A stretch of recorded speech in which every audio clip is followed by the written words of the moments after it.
આપને અંદાજ આવી ગયો કે કાલે બપોરે ટી સુધીમાં આપણે આ ટેસ્ટ મેચ હારી જશું. એટલે ટી બ્રેક વખતે એમના ઓપનિંગ બેટ્સમેન ડેવિડ વોર્નર, જે વર્લ્ડ કપમાં પણ ઓસ્ટ્રેલિયાના ઓપનિંગ બેટ્સમેન હતા, ડેવિડને એ વખતે વાઇસ કેપ્ટન તેમને બોલાવીને કહ્યું કે David, I think will lose this match by tomorrow tea time. ડેવિડે કીધું કે હા, લાગે જ છે એવું, the way the match is going, by tomorrow tea time we will lose the match.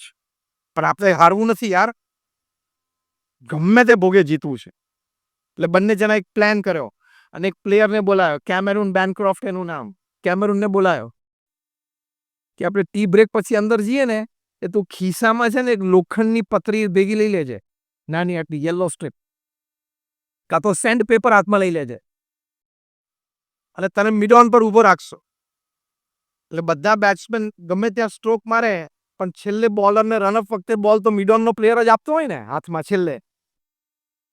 તારી પાસે દરેક બોલ આવશે, એ તારે ખિસ્સામાંથી કાઢીને પેલા બોલ ઉપર આ પતરી કે સેન્ડ પેપર ઘસવાનું અને સીમની એક બાજુ જ ઘસવાનું ચાલુ રાખવાનું. સીમ હોય બોલની, એની એક બાજુ તારે ઘસવાનું એટલે એ ડલ થઈ જાય અને રફ થઈ જાય, અને બીજી બાજુ શાઇનિંગ હોય એટલે બોલર ને રિવર્સ સ્વિંગ મળવાનું ચાલુ થઈ જાય. અને આ તો ઓસ્ટ્રેલિયન ક્વિકીઝ બધા. Australian quickies, they are bowling deliveries at 135, 140, 145 kilometers per hour. 145 kilometre પર આવરની ડિલિવરીઝ પડવા માંડે, એમાં રિવર્સ સ્વિંગ થવા માંડે, 2 ફૂટ કટ થવા માંડે. એટલે બેટ્સમેન માટે તો બ્રહ્મોસ મિસાઇલ જેવું થઈ જાય. અને it started happening. South Africa started losing wickets. હવે આને ગસતો જાય એમ કરીને એક બાજુ ડલ કરી નાખ્યું. એક વખત સીસીટીવી કેમેરો હતો ને, એ મૂવ કરતા કરતા શોટ કેપ્ચર કરી લીધો. એટલે કંટ્રોલ રૂમમાં, ટીવી રૂમમાં જે બેઠા હતા ને, એ લોકો કીધું something wrong is happening, this player is rubbing something against the ball. Replay કર્યું, ખબર પડી કે આ કંઈક બોલ સાથે ઘસે છે અને રિવર્સ સ્વિંગ ચાલુ થઈ ગયો છે પીચ ઉપર. એટલે મેચ રેફરીને બોલાવ્યા, જો હું તમને એક શોટ દેખાડું ટીવી પર. મેચ રેફરી કીધું, my god, is rubbing something against the ball, stop the match. Match referee પાસે તો પાવર છે, stop the match, call him out. Cameron બેનક્રોફ્ટે બહાર બોલાવ્યો. શું કરતો હતો? એટલે આપણી ટેવ છે ને નાનપણથી, રેડ હેન્ડેડ પકડાઈએ એટલે હું તો મને કઈ ખબર નથી, હું આમાં મને કઈ ખબર જ નથી, શરૂ થઈ જાય નહીં. મને કઈ ખબર નથી, કઈ કરતો શું નહોતો કરતો. C your TV footage screen ઉપર એને બતાવવામાં આવ્યું. પછી તો શક્યતા જ નથી ને છૂટવાની. એને કન્ફેસ કર્યું, ખિસ્સામાંથી બહાર કાઢ. વિડીયો ચાલુ હતો એટલે ખિસ્સામાંથી બહાર કાઢતો, પણ વિડીયો લેવામાં આવ્યો એટલે એને પતરી બહાર કાઢી, સેન્ડ પેપર બહાર કાઢ્યું. રેફરી કીધું કે આ તું કેમ કર્યું?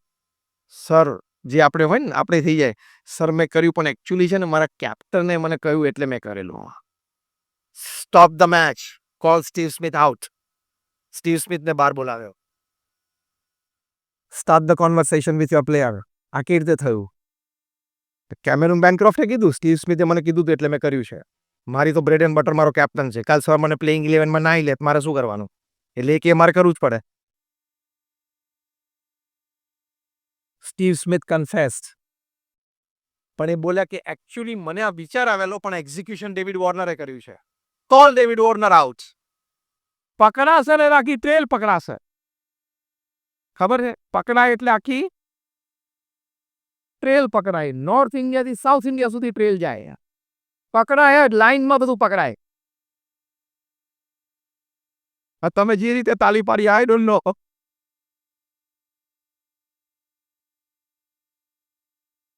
ટ્રેલ પકડાય ને એટલે ઉપરથી નીચે સુધી જાય, છેક દિલ્હીથી હૈદરાબાદ સુધી જાય. એ તો ખોટું કરો ને, દારૂ હાથમાં રાખો તોય ખોટું, પીવો તોય ખોટું, પોલિસી બનાવો તોય ખોટું. ખોટું કરો એટલે પ્રશ્ન આવે ને આવે. ડેવિડ વોર્નરને બહાર બોલાવે કે ભાઈ તે એક્ઝિક્યુટ કરેલું, કન્ફેસ. ઓસ્ટ્રેલિયન ક્રિકેટ બોર્ડને ફોન કર્યો, સાઉથ આફ્રિકા ક્રિકેટ બોર્ડે, કે ભાઈ આવી જાઓ, તમારા 3 ખેલાડીઓ મોટો ખેલ કર્યો છે, આવો પ્લીઝ. એટલે ચાર્ટર ફ્લાઇટમાં એસીબી ઓસ્ટ્રેલિયન ક્રિકેટ બોર્ડ આવ્યું. અને એ વખતે ઓસ્ટ્રેલિયાના પ્રાઇમ મિનિસ્ટર હતા મેલ્કમ ટર્નબલ. મેલ્કમ ટર્નબલ પોતે પ્રાઇમ મિનિસ્ટર ને પોતે ક્રિકેટના એક રશિયા હતા, એટલે ક્રિકેટમાં બહુ ઇન્ટરેસ્ટ લેતા હતા. એટલે બોર્ડને થયું કે પ્રાઇમ મિનિસ્ટર જણાવવું તો પડશે. એટલે બોર્ડના ચેરમેને પ્રાઇમ મિનિસ્ટર ઓફ ઓસ્ટ્રેલિયાને ફોન કર્યો, સર આવું સિરિયસ એલિગેશન આવ્યું છે. એટલે મેલ્કમ ટર્નબલે ઓર્ડર કર્યો કે go deep into the investigation અને નો ગિલ્ટી મસ્ટ બી સ્પેર્ડ. જે ખોટો છે એને સજા થવી જ જોઈએ. ઓસ્ટ્રેલિયન ક્રિકેટ બોર્ડના ઓફિશિયલ્સ ફ્લાય થયા ઓસ્ટ્રેલિયાથી કેપટાઉન, સાઉથ આફ્રિકા. આ ત્રણને જરા સાથે ઇન્ટ્રોગેશન્સ કર્યા, ત્રણે કન્ફેસ કર્યું. એ લોકોને એક્ઝિક્યુટિવ પાવર્સ હતા જ એસીબી પાસે, ત્યાં ને ત્યાં ત્રણેય ઉપર વર્ષનો બેન મૂકી દીધો. તો કેમેરોન બેનક્રોફ્ટ તો કે યાર મને તો આ લોકો બંને કીધું મારી તો બ્રેડ એન્ડ બટર છે, મેં એટલે કર્યું છે, બાકી મારે કંઈ કરવું નહોતું. ચલો 2 મહિના ઓછા, 10 મહિનાનો બેન. સ્ટીવ સ્મિથ અને ડેવિડ વોર્નર જેવી વ્યક્તિ ઉપર 1 વર્ષનો બેન આવેલો 2018માં. સામાન્ય ડોમેસ્ટિક ક્રિકેટ રમવાનો વારો આવી ગયો. પેલા કેમેરોન બેનક્રોફ્ટ તો કે ઇન્ડિયન ક્રિકેટર નથી રમવું, એ તો યોગા ટીચર થઈ ગયો. શાંતિ મળે કઈ માનસિક. તમે મોટું ખોટું કરશો ને તો જે દિવસે પકડાશો ને હલવાશો ને આખી જિંદગી બરબાદ થઈ જશે, પરિવાર બરબાદ થઈ જશે, ધંધો બરબાદ થઈ જશે, અને બજારમાં ક્યાં પગ મૂકવો અને સવારે ઉઠીને કોને ફોન કરવો એની સૂઝ પણ નહીં રહે. મેં કહ્યું ને એમ શરૂઆતમાં બહુ મજા આવશે, ઇઝી મની, પણ ચોખ્ખી દેશી ગુજરાતી ભાષામાં આપણે કહેવત છે, છઠ્ઠીનું યાદ કરાવી દેશે. 6 મહિના પછી પ્રાઇમ ટાઈમ ઓસ્ટ્રેલિયન ટીવી ઉપર સ્ટીવ સ્મિથ આવ્યા. હવે ધ્યાનથી સાંભળજો, which is a good lesson for everybody of you. Steve સ્મિથને પૂછવામાં આવ્યું કે દુનિયાની સૌથી શક્તિશાળી ક્રિકેટ ટીમના તમે કેપ્ટન, તમને કેમ આવો હલકો વિચાર આવ્યો? તમે world class batsman Virat Kohli, Rohit Sharma અને બાબર આઝમના લેવલના તમે બેટ્સમેન, કેમ તમને આવો હલકો વિચાર આવ્યો? તમે ઓછામાં ઓછી 25 થી 30 પ્રોડક્ટ્સ એન્ડોર્સ કરો છો. તમારી પ્રસિદ્ધિ, તમારા ચહેરાની વેલ્યુ એટલી છે. You are endorsing more than 25 to 30 products advertisements. તે તમારી ચહેરાની વેલ્યુ આટલી મોટી છે. તમને કેમ આવો હલકો વિચાર આવ્યો ને હલકું કર્યું? સ્ટીવ સ્મિથના આંખમાં આંસુ આવી ગયા. પહેલું જ વાક્ય બોલ્યા, I beg for forgiveness from the people of Australia. ઓસ્ટ્રેલિયાના મારા દેશવાસીઓની હું માફી માંગુ છું. પણ બીજું અગત્યનું બોલ્યા, જે આપણે બધાએ શીખવાનું છે. સ્ટીવ સ્મિથે કીધું કે ઓસ્ટ્રેલિયન ક્રિકેટ બોર્ડમાં એક કલ્ચર ઊભું થયું છે, વિન એટ ઓલ કોસ્ટ, ગમે તે ભોગે જીતવાનું. અમને ઓસ્ટ્રેલિયન ક્રિકેટ બોર્ડ એવું કીધું છે, we don't pay you to win, we don't pay you to play, we pay you to win. અમે તમને પગાર આપીએ છીએ રમવા માટે નહીં, જીતવા માટેનો પગાર આપીએ છીએ. એટલે કોઈ પણ ભોગે અમારે જીતવું પડે. એમાંથી આ બધા ઇન્સ્ટિંક્ટ્સ ડેવલપ થયા. એમાં આપણે પણ ધંધો કરતા હોય એમાં આ કલ્ચર ડેવલપ ના થવું જોઈએ, પ્રોફિટ એટ ઓલ કોસ્ટ. એમાંથી ખોટું કલ્ચર ડેવલપ થશે તમારા ઇન્સ્ટિટ્યૂટમાં, તમારા ઓર્ગેનાઇઝેશનમાં, તમારા બિઝનેસમાં, અને એ તમને કોઈક દિવસ પાડશે. અને એ જે ઘા લાગશે ને એમાંથી રૂજ આવતા બહુ વાર લાગશે. આજે 6 વર્ષ થયા, સ્ટીવ સ્મિથ હજી એનું ટોપ પરફોર્મન્સ આપી શક્યા નથી. આવતે વર્લ્ડ કપમાં પણ ન આપી શક્યા. એ ટેલેન્ટ, એ એનર્જી, એ પરફોર્મન્સનું એટીટ્યુડ, એ બધું મરી જશે. એટલે એથિક્સ સાથે કોઈ દિવસ ચેડા કરવાના નહીં. ઇલેક્ટ્રિસિટી સાથે ચેડા થાય, તમે એમ કોલર ઊંચા કરો કે હું ગુજરાતની શ્રેષ્ઠ યુનિવર્સિટીમાંથી ઇલેક્ટ્રિકલ એન્જિનિયર થયો છું, 35 વર્ષનો મને અનુભવ છે, અને જુનિયર એન્જિનિયર તરીકે જોઈન થતા ઇન્સ્ટિટ્યૂટમાંથી ત્યાંથી પ્રમોશન લેતો રહેતો, I am the chairman of this institute. આટલી કારકિર્દી ભવ્ય હોય તોય રવિવારે સવારે છાપું વાંચતા વાંચતા પ્લગ હોય બાજુમાં, એમાં એની સામે હોશિયારી મરાય, કોલર ઊંચા કરીને કે આ ચેરમેનની આંગળી છે, હું અંદર નાખું છું, જરા જોઈ લેજે, મરી જઈશ, ચોંટી જઈશ. ચેરમેનની આંગળીને પ્લગ ઓળખતું નથી. Electric plug and electricity only knows human flesh and blood. It doesn't know your post, position, and power. Like electricity, ethics, norms, and disciplines doesn't know your post, position, and power. ચોંટાડી દેશે, મરી જશો. જેને જેને ક્રિકેટના બોલ સાથે ચેડા કરે બધાએ ક્રિકેટ છોડવું પડ્યું કે નહીં? જેને બેંક સાથે ચેડા કરે બધા દેશ છોડવો પડ્યો કે નહીં? 2-3 લંડન છે, 2-3 કેરેબિયન આઇલેન્ડ છે, બધાને પાછા લાવવાના છે જૂન મહિના પછી. ખોટું લાંબુ ચાલે નહીં. ચોખ્ખી ગુજરાતી ભાષામાં શું? હું બોલું એ પ્રમાણે બોલજો. ખોટું લાંબુ ચાલે નહીં. આ વાક્ય પણ રોજ પોતાની જાતને કહેવાનું. એટલે ગમે તેટલા જૂના હોય, એક્સપિરિયન્સ્ડ હોય, પ્રોફેશનલ્સ હોય, હાર્ડકોર, તમારા બિઝનેસમાં તમને 25 વર્ષનો અનુભવ હોય, સોશિયલ કનેક્ટિવિટી પાવરફુલ હોય, તમારા એક રિંગ ઉપર powerful people in the society તમારો ફોન ઉપાડી લેતા હોય, આવી તમારી સોશિયલ કનેક્ટિવિટી હોય ને તોય લક્ષ્મણ રેખા ઓળંગવાની નહીં. એ સિદ્ધાંત છે. Whoever you are, whatever you are, wherever you are, don't cross your limits of ethics, norms and disciplines. નીતિ નિયમ સિદ્ધાંત અને શિસ્ત એની રેખા ઓળંગવાની જ નહીં. નહીં તો પ્રશ્ન આવશે આવશે ને આવશે. This is your attitude towards work, which is most important. હું છેલ્લી 5-7 મિનિટમાં પૂરું કરું. My time is almost over. મને 1 કલાક કીધું તું, લગભગ 58 મિનિટ જેવું થઈ ગયું છે. એટલે 5-1 મિનિટમાં હું પૂરું કરું છું. Your attitude towards balance in life. હું એક બહુ સરસ ફોર્મ્યુલા શીખવાડું છું when I talk to professionals. Of the 24 hours that you have in your life, it should be 8 plus 8 plus 8 system. 8 કલાક નીતિમય પ્રામાણિક કામ કરવાનું, 8 કલાક આરામ કરવાનો અને સુવાનો. કારણ કે આપણા ધંધાની બધી જવાબદારી આખા અમદાવાદ શહેરની આપણને સોંપેલી, બોલો, ખાલી જગ્યા પૂરી કરો નથી. બરોબર. તમે ધારો કે આર્કિટેક્ટ હોય તો અમદાવાદના બધા બંગલાની ડિઝાઇન આપણને સોંપી નથી. આપણી પાસે આવવાની બસ આ લિમિટ યોરસેલ્ફ. Limit yourself. એટલે શું, સારી રીતે ઊંઘ લો ને તો ઘણા બધા ફિઝિકલ મેન્ટલ ઇશ્યુઝ લાઈફમાં ઓછા આવે. અને મિનિમમ એટલું તો થાય કે થોડું વ્યવસ્થિત સૂઈએ તો ઘરમાં ઓછા નડીએ. આઈ એમ જસ્ટ જોકિંગ. ઘરમાં બધા એમ થાય સૂતા છે, ભલે ને સૂતા. હવે તમે સવારે 9 વાગે ઘરેમાંથી બહાર જાઓ છો ને કામ ધંધા, એટલે ઘરમાંથી ઘણા બધા રાત થાય છે કે હા હવે 7 વાગ્યા સુધી. I'm just joking for a lighter moment. હળવાશ માટે ખાલી જોક કરું. What I mean to say is, second 8 hours is a good sleep or rest. Third 8 hours are very important in life. Most important. How you spend it. Third 8 hours માં અમે શીખવાડીએ છીએ 3F, 3H અને 3S. 3F is your family, friends, faith. 3H is your health, hygiene, hobby. And 3S is your soul, service and smile. આ 9 ડિપાર્ટમેન્ટમાં તમારા ત્રીજા 8 કલાક જવા જોઈએ. તો it is a well lived balanced life. મારી સાથે બોલજો, હું બોલું એ પ્રમાણે. 3F, family, friends, faith.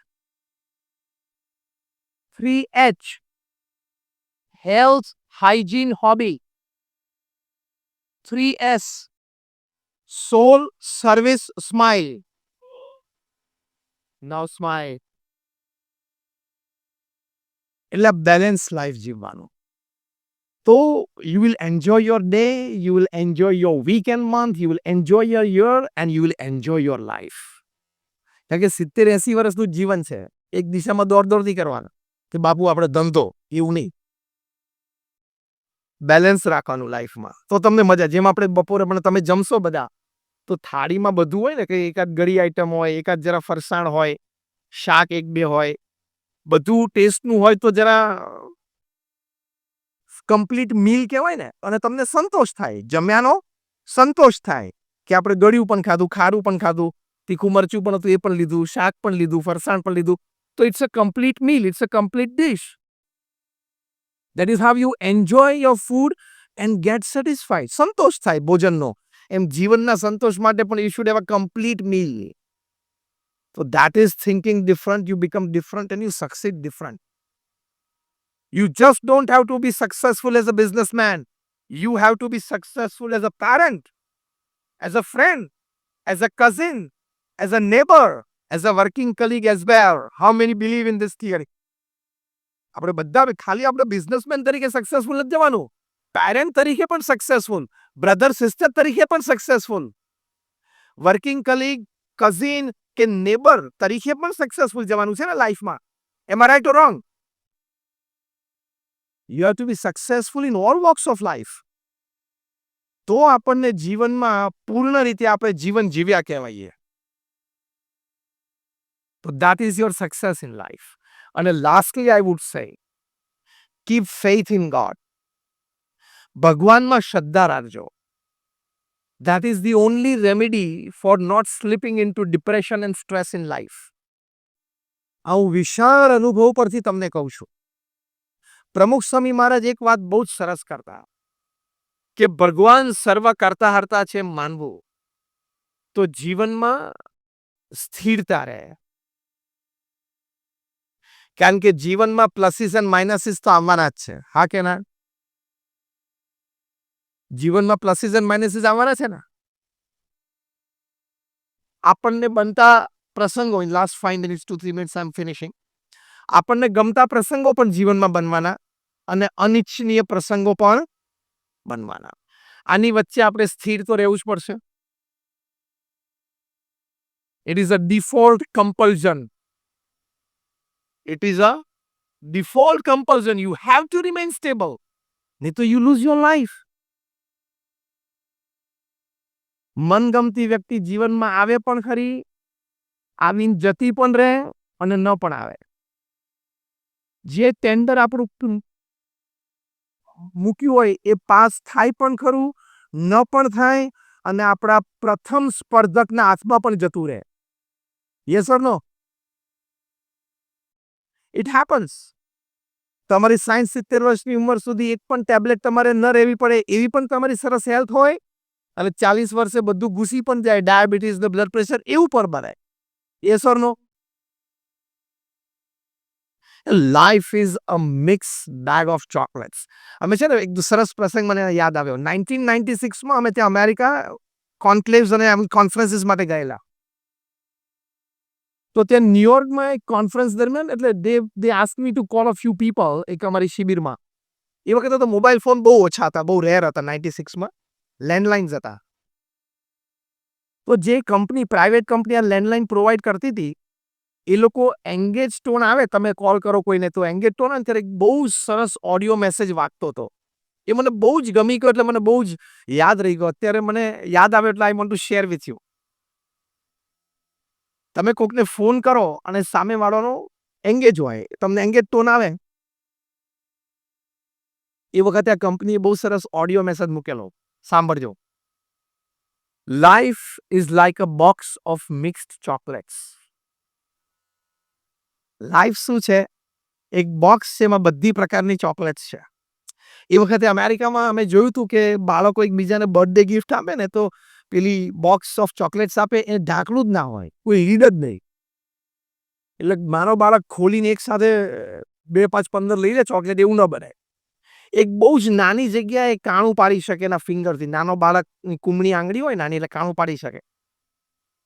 અને એમાં એને આંગળી નાખી અને મહેનત કરીને એક ચોકલેટ બહાર કાઢવાની. એટલે ગિફ્ટમાં પણ એ લોકોનો એટીટ્યુડ હતો કે બાળકને નાનપણથી એફર્ટ નો એક ગુણ શીખવાડવો. બહુ સરસ ઇન્ટેલિજન્ટલી આ ગિફ્ટ બનેલી. અને પેલો બાળક આમ આંગળી નાખીને એક ચોકલેટ બહાર કાઢે ત્યાં સુધીમાં તેનું મોઢું બિચારાનું ભીનું ભીનું થઈ ગયું હોય. એની બહુ ઈચ્છા હોય કે મને જલ્દી ચોકલેટ મળે એટલે પછી જે ચોકલેટ અમાને ત્યારે ખોલીને ખાઈ જાય. નાના બાળકને તો ચોકલેટ આપો એટલે તરત જમી જાય. આ બોક્સ ઉપર ત્યાં ટેલિફોન કંપનીએ આ સરસ ઓડિયો મેસેજ બનાવેલો કે life is like a box of chocolates.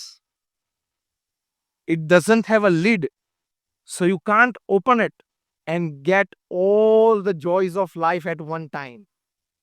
જીવનના બધા આનંદ તમે એક સાથે નહીં લઈ શકો. એ ટાઈમે ગોઠવેલું છે ને એ પ્રમાણે મળશે. જેમ પેલું બાળક ડાકનું કોઈ બધી ચોકલેટ ખાતે લઈ શકે. પછી આગળ મેસેજ ચાલે. Every morning you have to put an effort for joy. રોજ સવારે આજના દિવસના આનંદ માટે સવારે એક એફર્ટ તો તમારે કરવો પડશે. Third line, you put your finger inside and you get a chocolate. હવે સાંભળજો, most important message of the whole audio message. You put your finger inside and get a chocolate. Whichever chocolate you get. A rectangle one, square one, or a round. Whichever color of chocolate you get. Green, white, pink, or red. Whichever type of the chocolate you get. With a wrapper, without a wrapper. But whichever you get, enjoy it. Eat it and enjoy it. એટલે જીવનમાં પુરુષાર્થ બધાય કરવાનો, પણ સાંજ પડે જે chocolate મળે ને એ ખાઈને આનંદ કરી લેવાનો. પછી કે મેં તો 20 વર્ષ મહેનત કરી પણ મર્સિડીઝ ના આવી, હુન્ડાઈમાં ફરે છે, મોટી વાત છે દોસ્ત. Joy lies here, not around you. How you look at things and perceive things. હુન્ડાઈમાં બેસીને મર્સિડીઝ સામે જોશો એટલે દુઃખ આવશે જ. હુન્ડાઈમાં બેસીને બસ સ્ટેન્ડ ઉપર લાઈનમાં ઉભા રહે ને એનો વિચાર કરવાનો એટલે આનંદ આવે. Joy lies here in your thinking, not in your possessions. બાકી સેન્ટ્રલ એર કન્ડિશન બંગલામાં પણ લોકો આપઘાત કરે છે. Dharam Hinduja, the scion of the Hinduja family 22 વર્ષની ઉંમરે આત્મહત્યા કરી. શું વાતની ખામી હતી? કઈ વાતની ખામી હતી? એની પાસે એક મર્સિડીઝ ઓછી હતી, એની પાસે એક જેટ પ્લેન ઓછું હતું, એની પાસે વેકેશનમાં 10 દિવસમાં ગમે ત્યારે જઈ શકે એની માટેની વ્યવસ્થા નહોતી. The scion of the Hinduja family, Dharam Hinduja, 22 વર્ષના છોકરાએ આત્મહત્યા કરી. એટલે વિચારધારાની સ્પષ્ટતા નહીં ને. Joy lies here, not in materialistic pleasures. આ વાત તમને ભગવાનમાં શ્રદ્ધાથી પ્રતીતિ આવશે કે જીવનમાં જે કંઈ થાય છે ભગવાનની ઈચ્છાથી થાય છે. એટલે તમે ડિપ્રેશનમાં કે સ્ટ્રેસમાં ક્યારેય ના જાઓ. જો અર્જુન કુરુક્ષેત્રના મેદાન ઉપર સિવિયર સ્ટ્રેસમાં આવી ગયા, I cannot fight my elders, I cannot fight my gurus. એ વખતે ભગવાન કૃષ્ણ એને સ્ટ્રેસ અને ડિપ્રેશનમાંથી બહાર લાવવા માટે શું કર્યું? અત્યારે મોડર્ન ડે બધી ટેકનિક્સ એપ્લાય થાય છે, બધા સ્ટ્રેસ મેનેજમેન્ટ ગુરુઝને એન્ટી ડિપ્રેશન પિલ્સ, બધું ખોટું. કારણ કે those things are watering the leaves and watering the branches, not watering the roots. You have to water the roots. એ અહીંયા છે. ભગવાને આપણામાં ઇનબિલ્ટ સિસ્ટમ આપી છે ડિપ્રેશન અને સ્ટ્રેસમાંથી બહાર આવવા માટે. Strong thought process and a strong emotion. Krishna ભગવાને અર્જુનને શીખવાડ્યું. અર્જુનને કીધું કર્મણ્યવાધિકારસ્તે મા ફલેષુ કદાચન. Your job is to perform your duty well. અત્યારે તું ડ્યુટી ઉપર છું. You are a warrior. અત્યારે યુદ્ધ મેદાન છે, યુદ્ધ છે. તારો ધર્મ છે કે યુદ્ધ કરવું. ડુ યોર ડ્યુટી વેલ, તો તમે ડિપ્રેશન સ્ટ્રેસમાંથી બહાર આવી જશો. બીજું કીધું મન મના ભવ. Keep your mind engrossed in me. અત્યારે તારું માઇન્ડ દ્વિધામાં છે. અત્યારે હું કહું એમ તું કરી નાખ, બીજો વિચાર ના કરીશ. એમ આપણા સિનિયર્સ હોય, એડવાઇઝર્સ હોય, એનો એક્સપિરિયન્સ ટૂંકમાં જેને માથે થોડાક દોડાવાર થઈ ગયા હોય ને, દોડી દાટી થઈ ગયા, થોડો અનુભવ લેવો કે ના ના મારા ફાધર તો ખાલી બીકોમ છે અને હું London school of economics LSE માંથી ગ્રેજ્યુએટ થયેલું છું, પણ તું હજી કાચું બચ્ચું છું. આને 20 વર્ષ જોયા છે, દિવાળી વધારે જોઈ છે અને ફટાકડા વધારે પડ્યા છે બે. હજી પેલું જુદું નહીં પાડવાનું. એટલે લંડન સ્કૂલ ઓફ ઇકોનોમિક્સમાંથી એક ગ્રેજ્યુએટ છે ને કે C actually daddy we don't need this table here. The process can be directly it can be made to go from here to there. તું શાંતિ રાખ, તું પેલા 5 વર્ષ કાઢ. એટલે આ ટેબલ જોઈએ કે નહીં જોઈએ પછી ખબર પડે, સજેશન પછી કરવાનું. કેવું નટુ ભાઈ? અને ત્રીજી વાત ભગવાન કૃષ્ણે અર્જુનને કરી. એક કર્મણ્યવાધિકાર હસ્તે, બીજું મન મના ભવ, અને ત્રીજું કીધું તરતિ શોકહમ આત્મવેદ. Believe yourself to be the soul and not this body. This body is perishable. આ 70-80 વર્ષનો ખેલ છે. તું તારી જાતને આત્મા માન, સોલ માન. તો તું સ્ટ્રેસ અને ડિપ્રેશનમાંથી બહાર નીકળી જઈશ. અને અર્જુન ડીડ ધેટ. બાકી મોડર્ન ડે ટેકનિક્સ તો તમને શીખવાડશે. એમાંથી એક કૃષ્ણ ભગવાન અર્જુન ઉપર એપ્લાય કર્યું.